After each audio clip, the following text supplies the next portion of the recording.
Bersama Kak Nadila nanti kita akan membahas mengenai tumbuhkan potensi diri meraih mimpi. Nah, selama 30 menit ke depan kita nanti akan membahas mengenai uh, apa sih pentingnya kita bisa mengenali potensi diri, terus bagaimana menumbuhkan dan mengasah potensi yang kita miliki, lalu menggunakan potensi itu untuk meraih cita-cita dan juga untuk menebar kebermanfaatan di lingkungan sekitar gitu. Oke, sebelum kita mulai, mungkin dari teman-teman semua bisa ini ya, menyiapkan tempat ternyamannya, tempat propernya, bisa yang memungkinkan bisa dihidupkan kameranya, karena salah satu adab berforum juga bisa itu ya, membuka kamera, menyiapkan alat tulis, dan jangan lupa untuk menyiapkan pertanyaan terbaiknya, bisa ditanyakan nanti di sesi tanya-jawab setelah penyampaian materi dari Kak Nadila, seperti itu. Baik, buah mangga, buah duku, enak dimakan, manis sekali. Tanpa lama lagi menunggu, mari kita sambut Kak Nadila Hibatul Nastika Putri. Monggo Mbak Nadila. Bismillahirrahmanirrahim. Terima kasih Kak Endi. Assalamualaikum warahmatullahi wabarakatuh. Yang saya hormati Mas Nizar selaku koordinator tutorial PAI FBS, kemudian Mas Ulah UKMF Al-Huda dari Fakultas Bahasa dan Seni, teman-teman panitia, dan juga adik-adik mahasiswa baru yang saya banggakan. Alhamdulillah, pada hari yang berbahagia ini kita masih diberi kesempatan untuk bertatap maya dalam keadaan sehat tak kurang satu apapun. Salawat serta salam semoga senantiasa tercurahkan kepada junjungan kita Nabi Agung Muhammad Shallallahu Alaihi Wasallam beserta kepada keluarga, sanak saudara dan sahabat-sahabat beliau. Sebelumnya saya ingin menyapa dulu teman-teman. Apa kabar? Sehat ya, semoga selalu sehat, dan saya berharap kalian semangat untuk mengikuti acara sharing pada sesi 1 kali ini sebelum nanti bersama Mas Angger. Pada kali ini teman-teman, insya Allah saya akan sharing kepada kalian tentang bagaimana cara menumbuhkan potensi diri dari diri kita masing-masing. Oke, sebelumnya saya izin share screen dulu ya. Semoga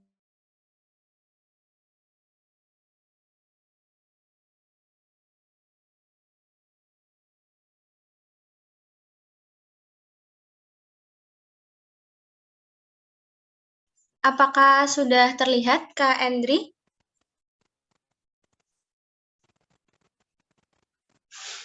Apakah sudah terlihat? Sudah. Ya, terima kasih.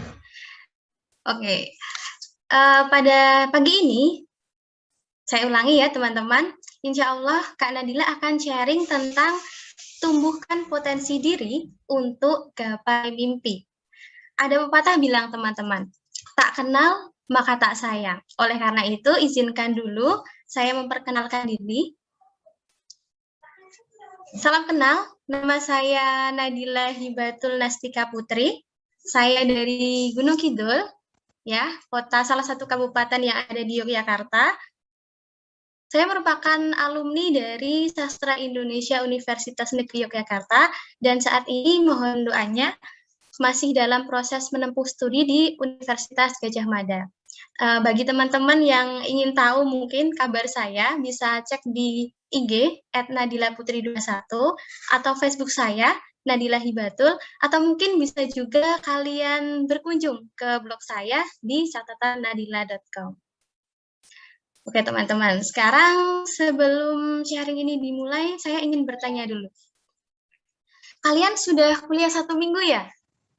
Oke, kalau udah kuliah 1 minggu, gimana nih perasaan kalian selama kuliah 1 minggu ini? Tapi jawabannya disimpan dulu ya, jawabannya disimpan dalam hati dulu. Ada nggak sih yang ini? Yes, aku menikmati. Ini passionku. Ada ya? Atau mungkin malah ini, apa aku salah jurusan ya? Ada mungkin ya? Oke, jawabannya simpan dalam hati dulu.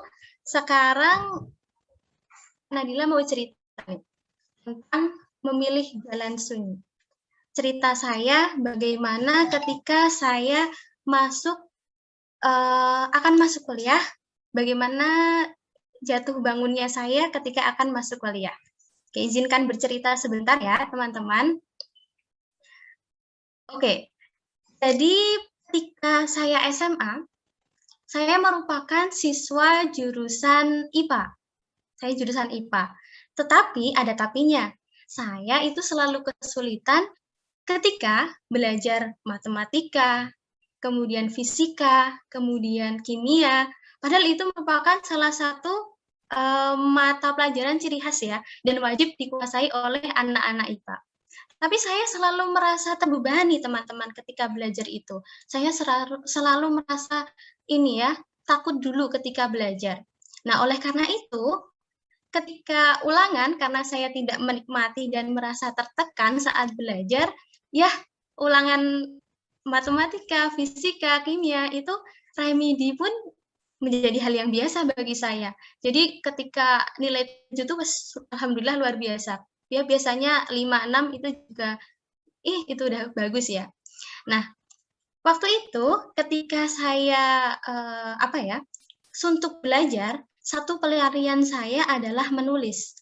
Jadi menulis adalah sarana untuk menghibur diri. Dikala suntuk belajar, saya pelariannya ke menulis. Singkat cerita, karena nilai-nilai saya yang mata pelajaran minat itu, hitungan-hitungan itu naik turun, nilai rapot saya pun fluktuatif, teman-teman. Dan ketika saya ikut seleksi SNPTN, ya, seleksi rapot, saya ditolak. Nah, kemudian berlanjut ke SBMPTN. Waktu itu saya saya memilih jurusan IPA.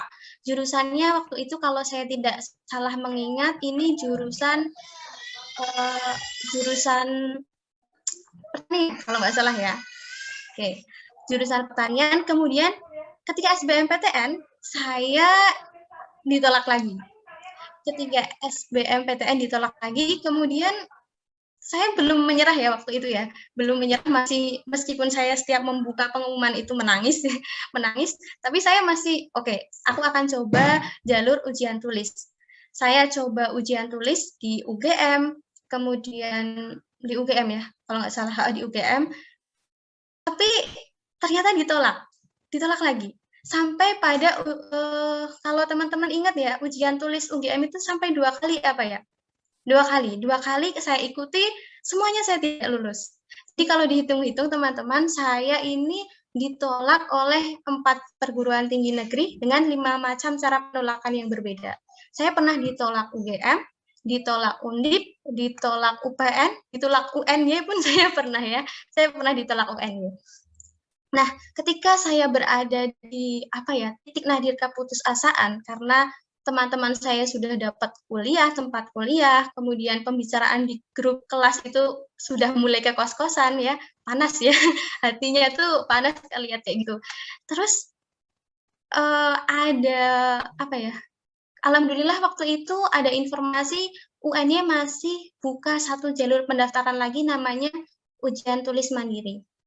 Nah, saya dengan segala keputusasaan, saya mencoba ikut dengan dukungan orang tua tentunya. Saya direkomendasikan oleh Bapak untuk memilih jurusan sastra Indonesia.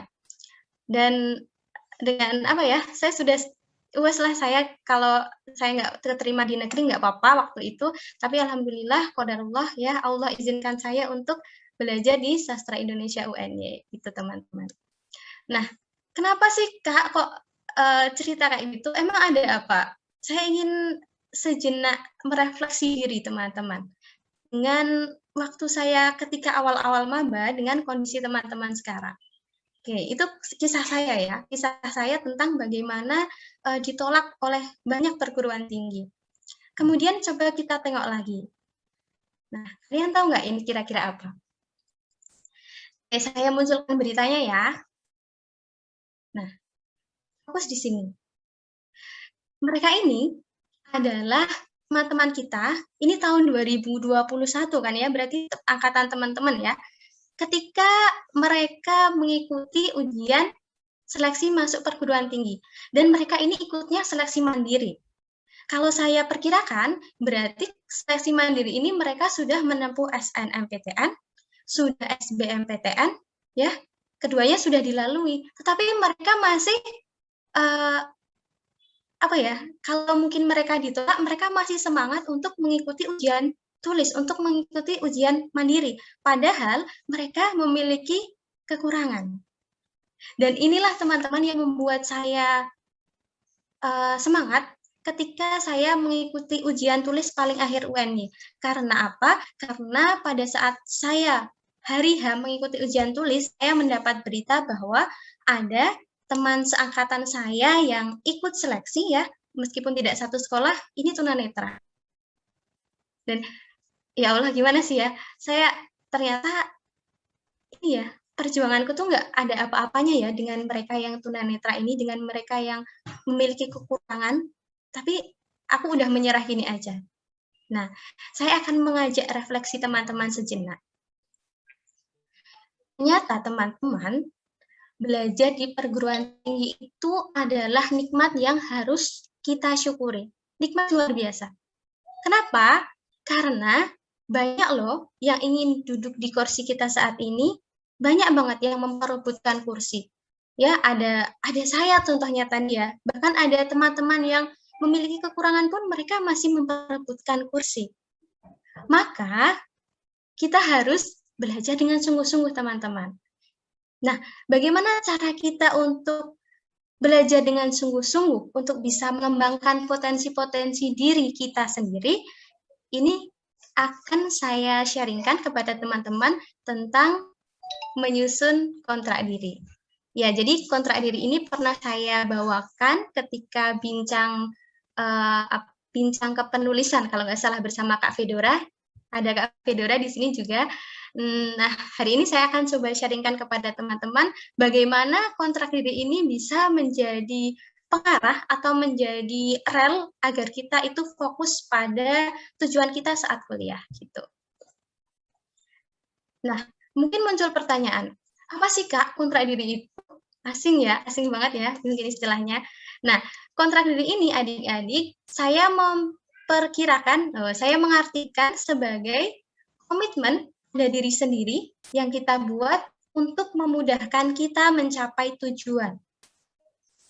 Nah, jadi secara ringkas ya, ini adalah janji-janji kita pada diri sendiri agar kita mematuhi dan bisa belajar dengan sungguh-sungguh ketika kuliah. Tidak hanya belajar di akademik ya, tapi belajar juga untuk di luar non-akademik. Nanti saya dimarahin Mas Nizar ya. di luar akademik. Jadi semacam dia merupakan semacam rel gitu ya, agar tujuan kita itu terarah. Nah, kontrak diri ini kalau sekedar saya sharing kepada teman-teman, saya terapkan ketika saya buat ketika saya awal maba sampai saya semester akhir ya, berarti semester 8. Semester 8 saya konsen untuk tetap mempertahankan, melaksanakan kontrak diri ini. Nah, terus apa sih Kak gunanya kontrak diri ini?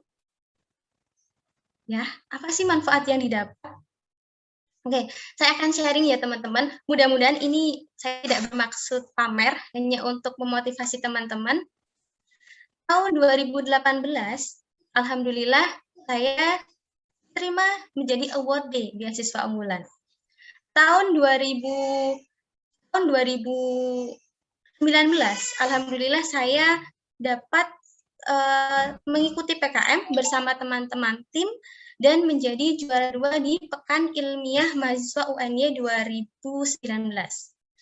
Alhamdulillah di tahun yang sama, saya berangkat ke Bali dengan teman-teman tim dan mendapat juara favorit di ajang PIMNAS, Pekan Ilmiah Mahasiswa Nasional di Ubud ya, di Universitas Udayana ya, tahun 2019. Kemudian di tahun 2019 juga saya diberi kesempatan untuk diundang ke forum Gunung Kidul Menginspirasi. Ini forumnya teman-teman Gunung Kidul untuk sharing-sharing tentang pengalaman kuliah. Dan alhamdulillah di tahun 2021 kemarin diberi kesempatan untuk ikut wisuda di auditorium karena menjadi mahasiswa terbaik ya Fakultas Bahasa dan Seni wisuda periode Juli tahun 2021 gitu. Nah, ini salah satu motivasi saya atau yang bisa saya jadikan pegangan hidup. Apa yang melewatkanku tidak pernah akan menjadi takdirku, dan apa yang ditakdirkan untukku tidak akan melewatkanku. Nah, apa sih tujuan saya sharing seperti ini ke teman-teman? Karena saya ingin banget teman-teman juga menerapkan kontrak diri. Nah, kontrak diri itu seperti apa? Nah, kontrak diri yang akan saya sharingkan ke teman-teman, ini saya ringkas ya, ada 8M. 8M, apa itu? Yuk, kita mulai ya dari yang pertama. Ini saya akan bagi cara-cara saya meramu kontrak diri. Kontrak yang pertama adalah meminimalisir izin tidak masuk kuliah. Bentar ya. Meminimalisir izin tidak masuk kuliah. Jadi teman-teman, tahu nggak sih, dosen kita itu kaya loh.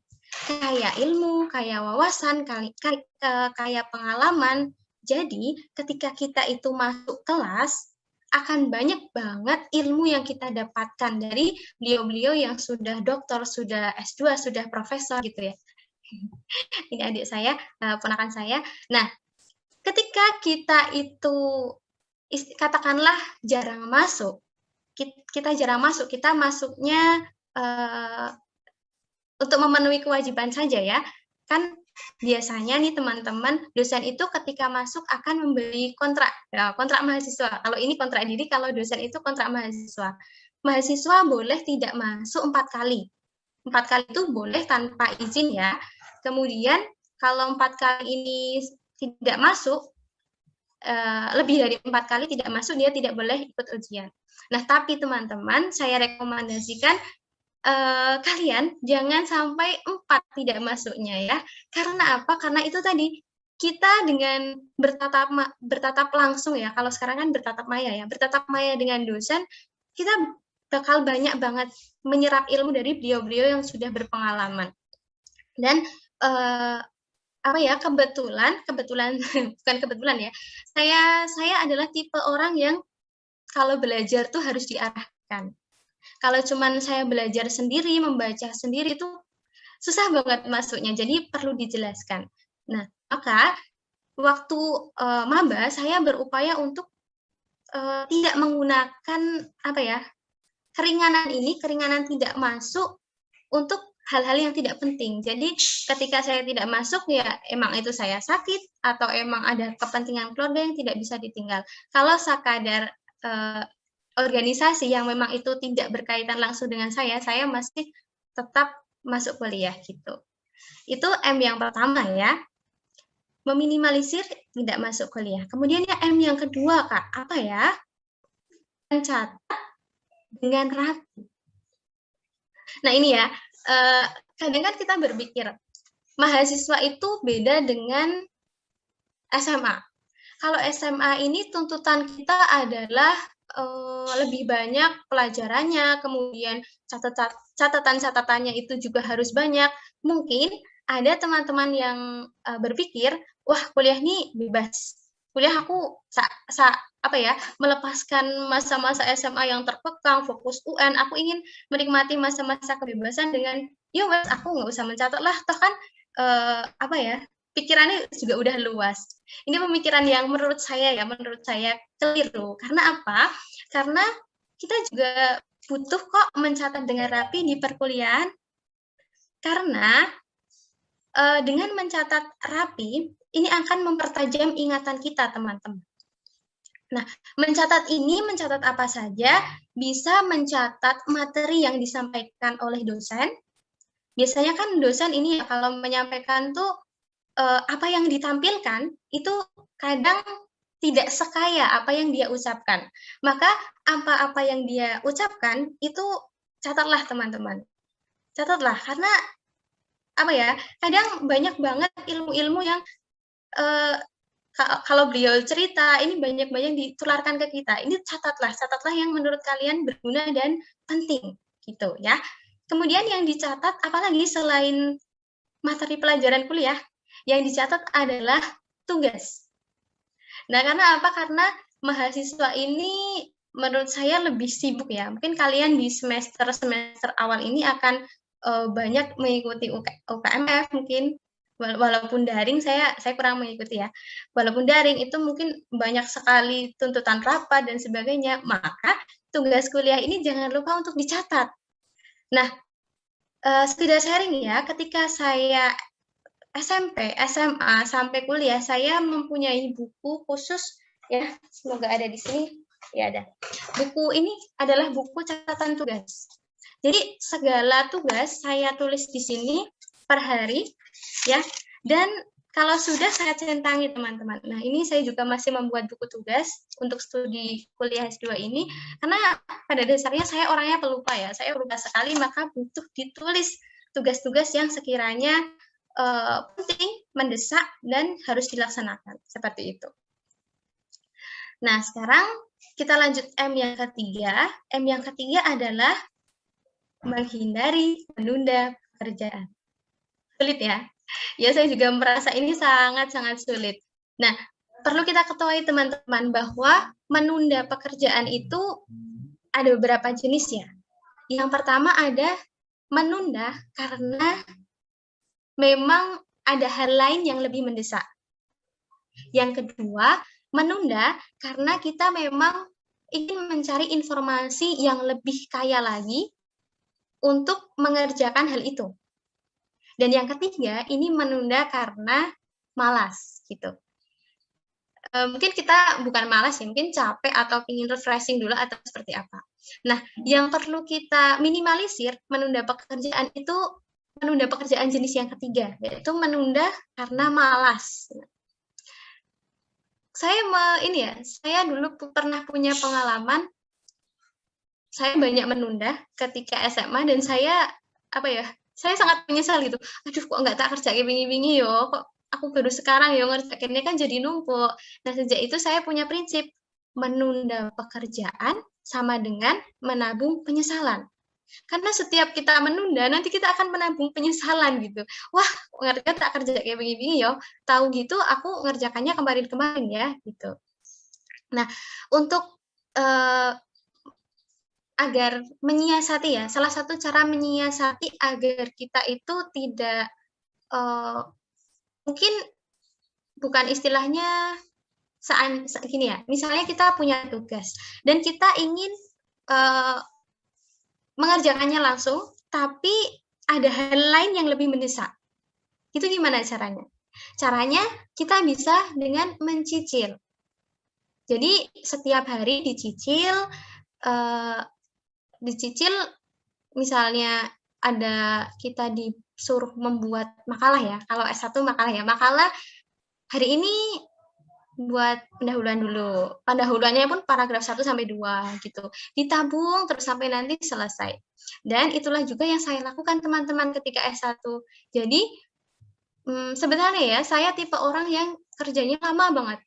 Jadi teman-teman butuh 2 hari, saya butuh 5 hari untuk mengerjakan. Karena emang mungkin kemampuan otak manusia beda-beda ya, Allah yang menciptakannya. Jadi saya lama dalam pekerjaan. Nah, salah satu strategi saya adalah dengan tidak menunda pekerjaan dan mencicil sedikit demi sedikit sampai pekerjaan itu selesai gitu teman-teman. Dan dengan kita tidak menunda, kita akan punya banyak waktu untuk mengoreksi pekerjaan. Jadi pekerjaan yang kita hasilkan itu akan maksimal, tidak minimal gitu. Kalau kita kemerungsung, nanti kan hasilnya tidak akan maksimal, gitu ya. Nah, sekarang lanjut M yang keempat. Wah, apa nih Kak yang M keempat ini? Mencari peluang pengembangan diri.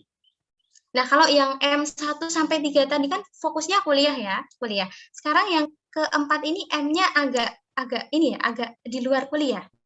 Jadi, teman-teman, ketika kita kuliah, jangan fokus ke akademik saja ya. Kita juga boleh kok ikut organisasi, kemudian ikut apa ya, kayak pelatihan-pelatihan yang bisa menunjang skill kita, menunjang kemampuan kita dan memperbanyak relasi kita. Seperti nanti yang mungkin akan dijelaskan Mas Anggir ya di sesi selanjutnya tentang bagaimana kita membangun relasi, nanti akan dijelaskan. Nah, ini peluang pengembangan diri ini termasuk di dalamnya. Jadi, kalian bisa ikut UKMF, bisa ikut organisasi-organisasi lain, dan juga ikut pelatihan ya, pelatihan pelatihan yang bisa mengembangkan skill-skill kita di dalamnya gitu. Kalau saya waktu S1 saya ikut ini sih, saya ikut karena saya sastra Indonesia, saya butuh ilmu di luar sastra gitu. Jadi saya ikut UKMF jurnalistik ya, Kreativa untuk menunjang kemampuan menulis. Kemudian saya ikut KMSI Susastra. Kalau ada teman-teman dari sastra Indonesia mungkin sudah dikenalkan dengan Susastra, itu diskusi sastra. Dan yang terakhir saya ikut PKM. PKM itu penelitian ya, kayak bukan kalau UKM-nya UKM dari yang mengurus PKM itu namanya Limlarts. Mungkin teman-teman udah tahu ya. Nah, saya ikut PKM kegiatannya gitu. Sampai alhamdulillah ke Bali sama teman-teman. Itu sebenarnya 3 lini ini ilmunya berbeda, tapi saling melengkapi gitu. Jadi bisa memperkaya skill-skill kita gitu, teman-teman. Nah, sekarang lanjut M yang kelima ya. Kelima kalau tidak salah, ini adalah menerapkan skala prioritas. Nah, ketika tadi kan kita sudah ini ya, sudah belajar di akademik, kemudian kita mencoba ikut kegiatan di luar akademik seperti UKM, seperti pelatihan yang bisa mengembangkan skill. Selanjutnya adalah bagaimana kita menerapkan skala prioritas. Ya, emang ini sih, saya sampai sejauh ini juga masih terus belajar bagaimana untuk menerapkan skala prioritas. Mungkin ada teman-teman yang sudah menerapkan ini. Hal yang mendesak, tidak mendesak, bisa didelegasikan, dan apa saya lupa. Jujur saya kurang bisa menerapkan itu karena pada praktiknya sulit sekali.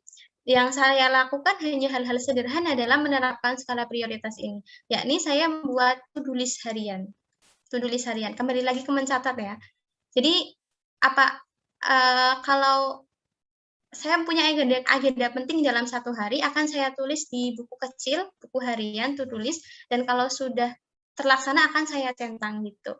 Mulai dari hal yang mendesak, kemudian tidak mendesak. Misalnya harus mengerjakan makalah, harus mengerjakan paper, mengerjakan misalnya saya bekerja sekarang, saya harus mengerjakan tugas di pekerjaan, atau mungkin saya bahkan yang ringan, saya ingin makan tteokbokki gitu, saya tulis makan tteokbokki gitu, beli tteokbokki gitu ya. Skala prioritas. Kemudian M yang keenam, lanjut M yang keenam adalah ini. Jaga amalan sunnah andalan. Nah, di sini teman-teman muslim semua kan ya? Muslim semua kan? Nah, ketika saya maba sampai saya lulus, itu ada satu amalan yang sebisa mungkin saya jaga, yaitu puasa Senin Kamis. Mungkin teman-teman bisa ini ya, beragam ya, bisa tahajud, bisa salat sunah duha, bisa dzikir mungkin. Nah, saya menerapkan puasa Senin Kamis. Dan kebetulan alhamdulillah saya ketika di sastra Indonesia ini menemukan partner yang partner satu kelas saya yang dia juga sama-sama puasa Senin Kamis. Jadi ketika saya nggak puasa, wah dia puasa nih, saya kalah nih, saya merasa seperti itu. Nih, jadi kehadiran teman yang mendukung amalan-amalan sunnah kita ini juga penting, teman-teman. Oke, itu tadi menjaga amalan sunnah ya, M yang ke-6. Kita beralih kontrak diri yang ke-7, M apa yang ke-7? Meminta doa orang tua setiap, nggak kelihatan ya, meminta doa orang tua setiap akan kuliah. Nah, mungkin ini ya teman-teman agak lupa ya, karena mungkin kuliahnya di rumah, terus kuliahnya di rumah, nggak usah pamit, langsung ngadep laptop, langsung kuliah gitu. Ternyata teman-teman meminta doa orang tua itu sangat penting loh. Ya bisa dilihat, saya berkaca dari pengalaman diri saya sendiri, waktu ini kan saya itu kuliahnya sempat ini ya, maksudnya enggak online, saya banyak offline waktu 2017 sampai 2020 awal itu kan offline. Hal yang saya lakukan setiap akan kuliah adalah saya WA ibu saya, "Bu, saya mau kuliah," gitu. "Pak, saya mau kuliah." Aja, sederhana aja. Tapi ternyata teman-teman, disitulah menurut saya letak kerinduan orang tua kita. Dan saya pikir-pikir, oh iya ya, mungkin dengan saya pamit itu doa-doa mereka langsung didengar oleh Allah ya. Jadi alhamdulillah saya merasa selalu dimudahkan. Jadi teman-teman, saya nggak pintar. Saya bukan orang yang pintar, saya bukan orang yang cerdas, tapi saya merasa orang yang beruntung. Karena apa? Karena ya doa-doa orang tua saya, sahabat-sahabat saya, orang-orang keluarga, orang-orang terdekat saya, itu yang membuat saya, apa ya, bisa bertahan sampai sejauh ini tuh karena mereka itu. Bukan semata karena saya, ya utamanya karena Allah, karena doa-doa mereka ya. Ikhtiar saya itu hanya berapa persen mungkin ya, yang terpenting adalah dari mereka gitu, dukungan dari mereka. Nah, kita lanjut M yang terakhir ya. M yang terakhir dari kontrak ini adalah mencari lingkar pertemanan yang satu frekuensi. Loh, kenapa sih Kak kita harus mencari teman yang satu frekuensi? Gini, adik-adik yang saya sayangi, adik-adik yang saya sayangi, ketika kuliah ini kita akan bertemu banyak orang dengan pemikiran, dengan tipe, ya, orang yang berbeda-beda, dengan tipe, dengan pemikiran yang berbeda, latar belakang yang berbeda-beda. Jadi lebih homogen daripada ketika kita SMA. Nah, saya waktu masuk pertama kali sastra Indonesia, karena itu offline ya, saya kaget. Karena ketika SMA kan saya temenannya sama itu aja ya, maksudnya orangnya kok saya tadi homogen ya, heterogen maksudnya. Heterogen. Jadi ketika SMA tuh teman-teman saya homogen gitu. Sama, ya teman-teman rohis, teman-teman pecinta sastra yang notabene mereka tidak jauh berbeda dengan saya, tetapi ketika kuliah saya kaget. Saya kaget, bahkan saya stres dan berat badan saya sempat turun ya dari 53 sampai 49 itu di awal-awal kuliah karena saya tertekan melihat teman-teman sastra Indonesia saya yang heterogen banget gitu. Saya nggak bilang mereka buruk, mereka orangnya baik-baik. Cuman waktu itu saya berpandangan, ya ampun, kuliah kok kaosan, ngerokok, sendal jepit gitu. Saya berpikir, tapi pemikiran itu kemudian berubah teman-teman karena saya mungkin ini adalah cara Allah memberi saya pelajaran agar saya mengerti bahwa tidak boleh menjudge orang tuh dari luarnya karena mereka juga baik-baik. Nah, itu ya, itu keragaman orang yang kita temui. Maka kita perlu mencari tetap teman-teman kita tuh boleh banyak, tapi teman-teman dekat kita itu harus yang satu frekuensi. Karena apa? Karena mereka yang akan selalu memberikan motivasi ketika kita down, memberikan apresiasi ketika kita berprestasi, dan selalu mendoakan kita. Seperti yang saya bilang bahwa ya doa orang-orang terdekat saya yang bisa membantu saya untuk bertahan sampai sejauh ini. Gitu. Oke, mungkin itu saja teman-teman yang saya dapat sampaikan. Mohon maaf ya kalau banyak salah kata, mungkin kemudian belibet ngomongnya karena saya juga masih belajar. Semoga teman-teman dapat mengambil sedikit bermanfaatan.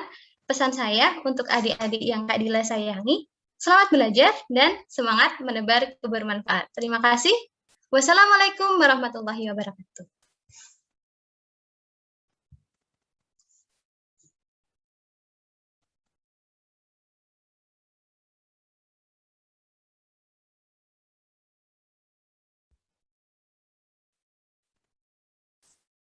Waktu saya kembalikan ke Kak Endri. Oke, terima kasih. Waalaikumsalam warahmatullahi wabarakatuh. Terima kasih Kak Nadila ya yang sudah memaparkan materi yang sangat luar biasa. Kita jadi sedikit tahu gimana cara kita untuk meramu kontrak gitu ya, nggak meramu obat, meramu kontrak sekarang, kontrak diri gitu.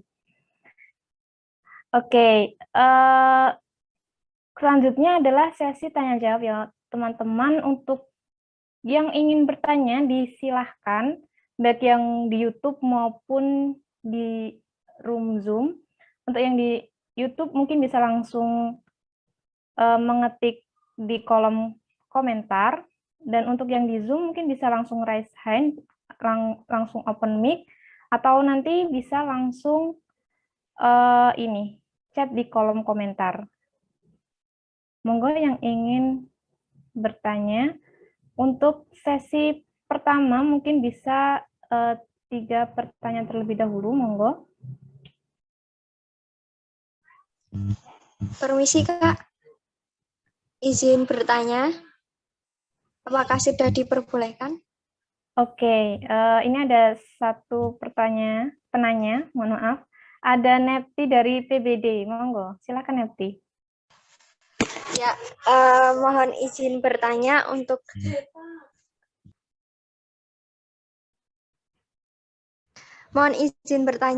kakak yang tadi ini, maaf aku lupa namanya, yang kasih materi pertama ini. Mau tanya dong yang bagian di PKM tadi itu, kan kakaknya ikut PKM. Nah, sebenarnya saya sendiri juga punya minat mau ikut di PKM, tapi belum tahu banyak informasi tentang PKM, baik cara masuknya ataupun syarat-syaratnya. Jadi saya mau bertanya tentang gimana sih caranya kita ikut PKM, begitu Kak. Terima kasih.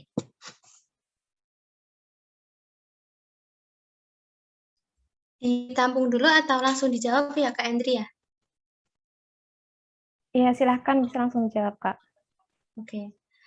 Ya, sebelumnya salam kenal Nepti ya, nama saya Nadila. Nama saya Nadila. Saya akan mencoba menjawab ya. Tadi pertanyaannya bagus sekali. Bagaimana cara kita mengikuti PKM? Jujur ya, jadi setiap tahun ini kan PKM-nya beda-beda, Nepti ya. Kalau saya ikutnya tahun 2017 itu ikut, 2018 itu ikut, 2018 saya ikut, 19 ikut, 20 ikut ya.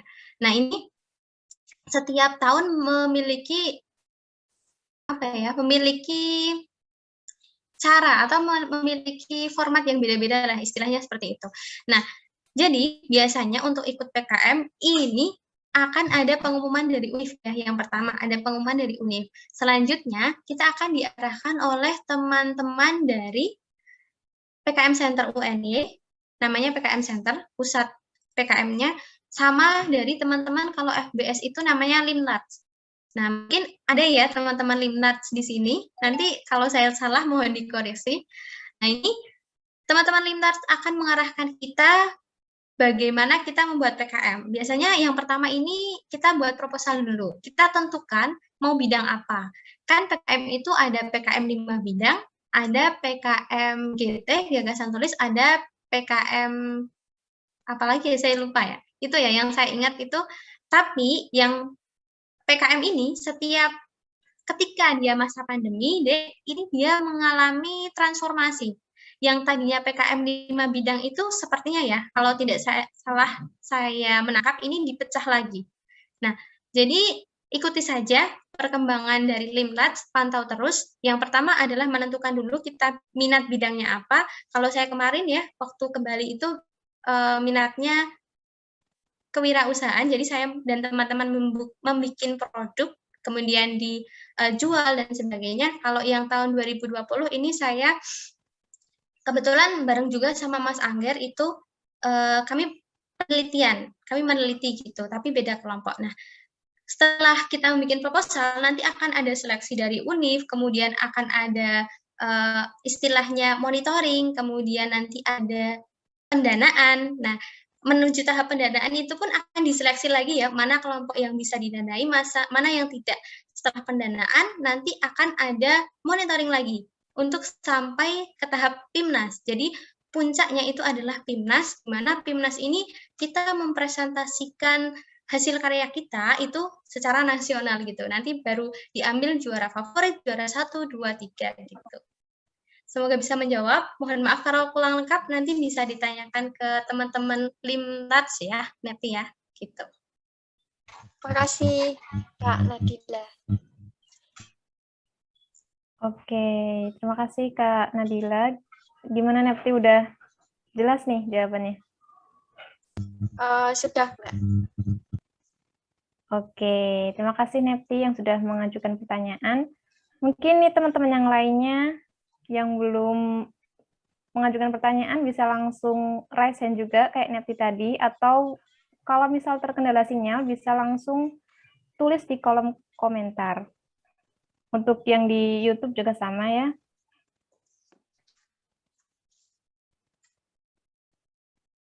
Jadi tadi Nepti menanyakan tentang PKM dan Masya Allah ini Kak Nadila bisa sampai PIMNAS ya Kak. Dan PIMNAS itu merupakan salah satu ini ya Kak, kompetisi ajang elit di kalangan mahasiswa seperti itu ya Kak ya. Ya, bisa dikatakan seperti itu Kak. Lupa. Kak Endri ya, Kak Endri. Kenalan lagi Pak Kak. Kenalan lagi kita harusnya. Maklum ya, sudah tua, jadi pikirannya sudah kemana-mana. Oke. Baik, ini ada satu pertanyaan di room chat, sama ada di YouTube juga ada 2. Masih ada 2 pertanyaan. Nah, ini saya akan bacakan dulu di YouTube 1, karena tadi sudah di Zoom ya, sekarang kita berikan kesempatan untuk teman-teman yang ada di YouTube. Ini dari Zalfara, Prodi Pendidikan Bahasa Inggris. Izin bertanya, saya masuk pendidikan bahasa Inggris, tapi saya masih merasa kurang. Bagaimana cara menyikapi hal tersebut, Kak? Terima kasih.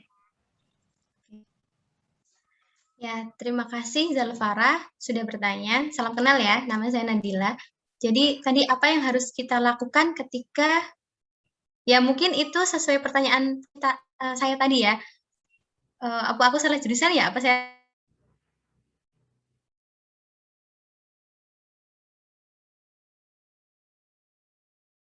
kayak gini?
Mohon maaf ya, saya terlempar tadi. Saya izin melanjutkan menjawab pertanyaan Zalfara. Jadi nggak ada kata lain selain kita terus belajar gitu. Nah, tapi jangan lupa kita harus tetap apresiasi diri kita ya, Zalfa ya. Kita harus yakin bahwa kita juga mampu kok. Kita dengan usaha, dengan doa kita bisa mampu kayak teman-teman gitu. Nah, cara belajarnya ini macam-macam ya. Bisa dengan sharing ke orang yang lebih ahli, misalnya dengan kakak tingkat, atau mungkin dengan teman seangkatan yang menurut kita dia lebih jago daripada kita, bisa kita belajar sendiri. Mungkin kalau bahasa Inggris saya kurang mengerti bagaimana cara metode belajarnya, Zalfa lebih mengerti tentunya.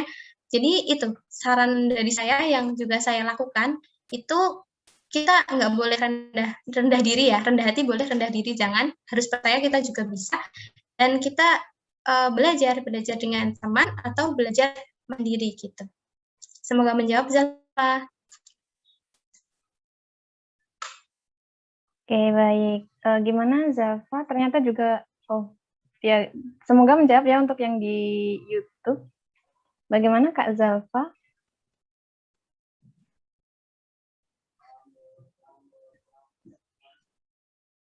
Oh, ini ada apa ya? Lanjutan dari Kak Zalfa. Oh, mungkin dari Kak Zalfa masih kurangnya tuh kurang di kebahasaannya, Kak. Jadi merasa insecure gitu sama teman-teman yang lain. Karena kebetulan dia jadi ya mempelajari bahasa asing, bahasa kedua kan Kak. Jadi merasa insecure karena ya mungkin kemampuannya masih belum setara dengan teman-temannya gitu. Iya, oke. Saya jawab lagi atau gimana? Atau ini sekedar boleh kalau mau menanggapi lagi Kak. Oh iya. Itu ya. Iya sama kayak saya. Kalau mungkin di bahasa ya, kendalanya di bahasa asing kan teman-teman ya, di bahasa asing. Kalau saya kendalanya di ilmu pengetahuan, karena ya saya di S2 ini ya, sekedar sharing, saya insecure banget karena referensinya semua bahasa Inggris, dan saya sangat kurang di bahasa Inggris. Solusinya, saya belajar dari teman, gitu. Saya belajar dari teman, dan kita tidak boleh rendah diri, seperti tadi. Yo, aku jujur aja ya, aku jujur ke temanku ketika harus merangkum buku bahasa Inggris, aku jujur, Dek, aduh, aku nggak bisa bahasa Inggris ya, bahasa Inggrisku sangat dasar, tolong dong, ini aku dibantu bagian ini, gitu. Nggak apa-apa, kita jujur aja kalau misalnya kita nggak bisa, nggak apa-apa kok, mereka juga nggak bakal akan merendahkan kita, dan yang penting kita punya semangat untuk memperbaiki kekurangan gitu. Oke, ya gitu ya, Adik Zalfara, maaf. Zalfara. Tetap semangat karena ini juga masih di awal ya Kak, kita startnya bareng-bareng. Tuh. Perjalanan masih panjang, jadi bener banget. apa ya, kesempatan belajar tuh masih terbuka lebar. Kalian masih muda-muda nih. Iya, jiwa-jiwa muda. Jiwa-jiwa muda. Oke, ini ada pertanyaan lagi. Kita beralih ke Zoom meeting. Ini juga ada beberapa pertanyaan juga di YouTube, Masya Allah. Untuk yang di Zoom, ini terkait PKM, Kak. Sepertinya ini kayak semuanya tertarik sama PKM. Ya, kenapa ya? Mungkin semangat sih ya. Salut deh. Oke, ini dari Hanifah. Izin bertanya. Ini Hanifah dari PBI. Kalau PKM itu harus sama dengan jurusan kita atau enggak, Kak? Atau boleh berbeda bidang dengan prodi kita? Oke.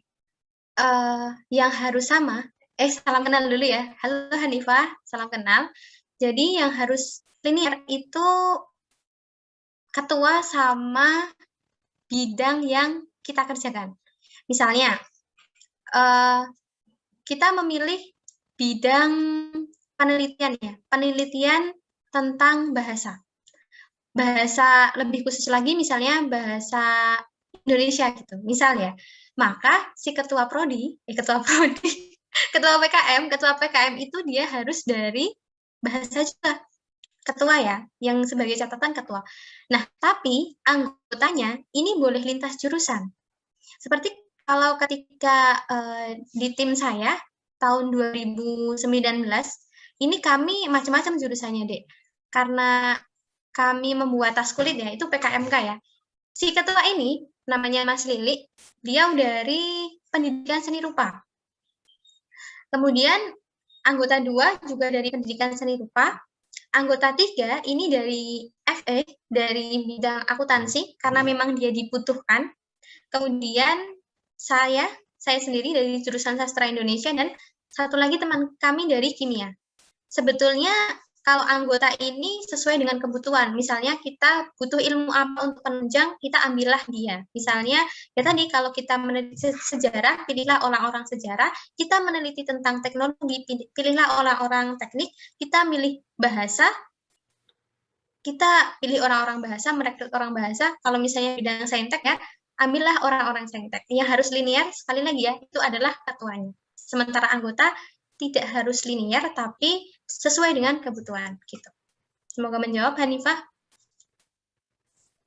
Oke. Gimana Hanifah? Terjawab? Oke, terima kasih Hanifah yang sudah memberikan pertanyaan, dan terima kasih juga untuk Kak Nadila.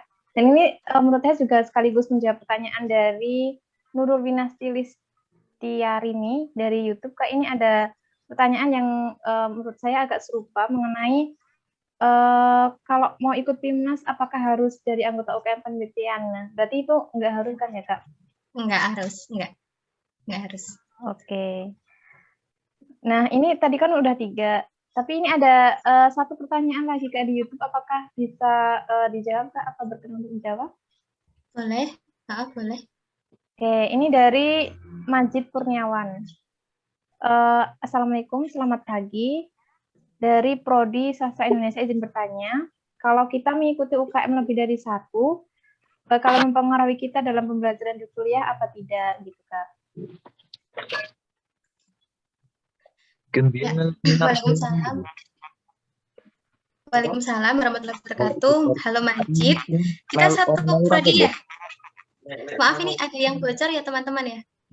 Cek dulu. Ini ada yang bocor sepertinya. Udah ya? Oke, bagi teman-teman yang bisa di-mute ya. Mohon maaf nanti nggak jelas takutnya. Gitu. Jadi, bagaimana kita misalnya lebih dari 1 UKM akan mengganggu tidak gitu? Saya rasa kembali ke diri kita sendiri ya. Kita yang tahu itu akan memberatkan kita atau tidak. Kalau pertanyaannya 2 itu memberatkan atau tidak, saya waktu S1 juga ikut 2 sih sebenarnya. Ikut 2, saya ikut Al-Huda, ya, Al-Huda sama ikut Kreativa. Ya memang itu berat sih menurut saya, dan itu kan lingkupnya cuma fakultas ya, itu berat sekali. Dan makanya ketika semester 3 saya mundur dari salah satunya ya, salah satu UKM F itu saya mundur karena benar-benar saya nggak kuat gitu.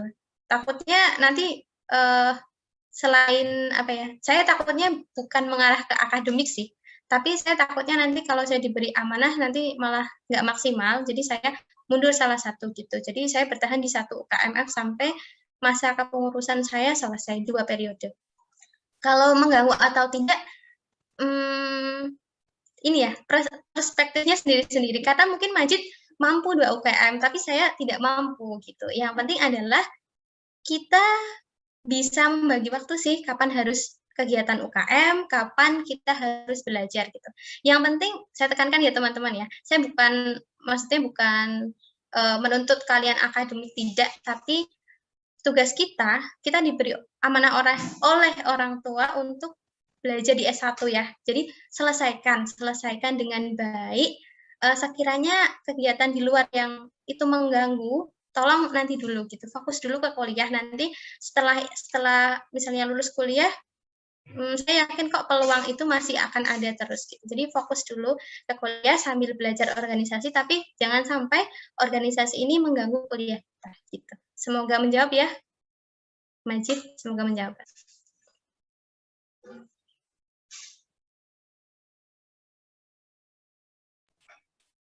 Oke, terima kasih Kak Nadila. Berarti yang penting utamanya kuliah gitu ya Kak, karena amanah kita di sini kan kuliah dari orang tua gitu ya. Iya, betul.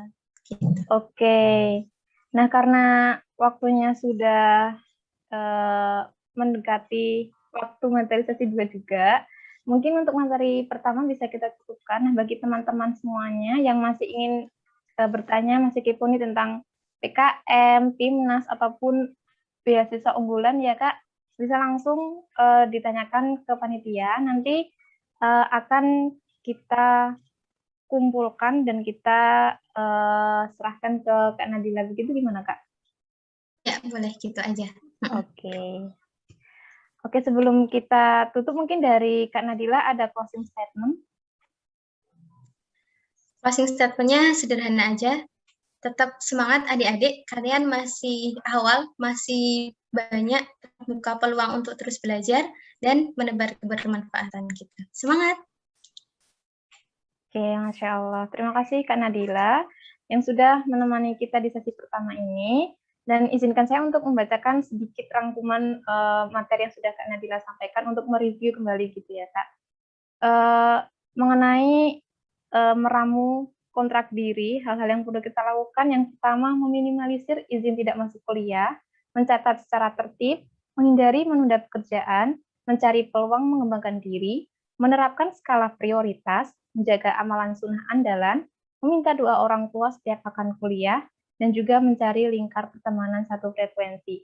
Dan di sini ada beberapa quote yang saya kutip dari Kak Nadila yang membuat yang saya sendiri merasa tersentuh, Masya Allah. Yang pertama, ikhlas memeluk rasa sakit adalah cara terbaik menabung ketegaran demi setangkup kebahagiaan di masa mendatang. Nah, ini bagi teman-teman yang merasa salah prodi atau salah jurusan di FBS, bisa mulai dikuatkan lagi semangatnya ya teman-teman. Dan yang kedua sekaligus terakhir, menunda pekerjaan sama dengan menabung penyesalan.